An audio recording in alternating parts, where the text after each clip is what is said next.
Want to know what's going to be on this year's FRQs? Here are my predictions for the 2026 hybrid exam.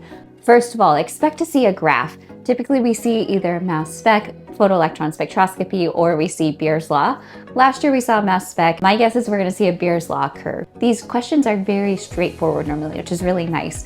The ones associated with graphs that are not as straightforward, and I also predict you're going to see, are the ones where you have to add in a curve. So you will have a printed diagram in your FRQ booklet, then you'll just have to predict kind of if I change the substance or if I change the concentration of a substance, how is that going to change the curve? Don't get stuck on all of the minute details there. Focus on the big points. Like for example, if you're drawing a titration curve, make sure your equivalence point is happening at the correct volume. It looks like your buffer region is in the right region where you have the center of that right at the half equivalence point, and make sure your pH is skewed towards whatever the strong substance was in that titration. Just things like that. Focus on the big ideas. Other things you're going to see are going to be particle diagrams. When you see a particle diagram, don't crash out over it. What you're going to do instead is take a deep breath and you're just going to count the particles. Take a second to count up all the molecules or particles in that, because that's what you're going to have to use. Then find out what the question's actually asking. Are you finding the partial pressure of a gas in a mixture?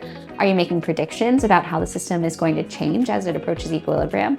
Or are you looking at a student-drawn design and deciding whether or not their design is accurate? Does that match the given scenario? And that goes into my next prediction. Last year, there were 3 students mentioned on the exam, and all 3 of those students were correct in their ideas. What, College Board? Come on, that's never gonna happen again. So this year, I would expect at least one of the students to have an incorrect explanation, and you have to justify why you believe their explanation is incorrect. Do that as concisely and clearly as possible.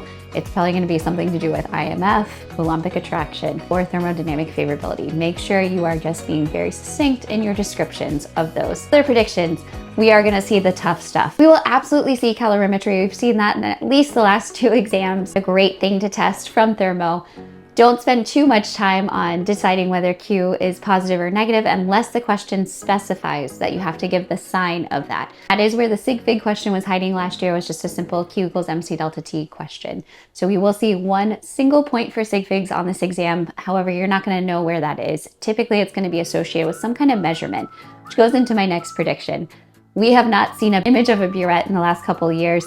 That's what I'm going to guess. You're going to have a giant image of a burette at some point, and you're just going to have to figure out the volume that was used in a titration.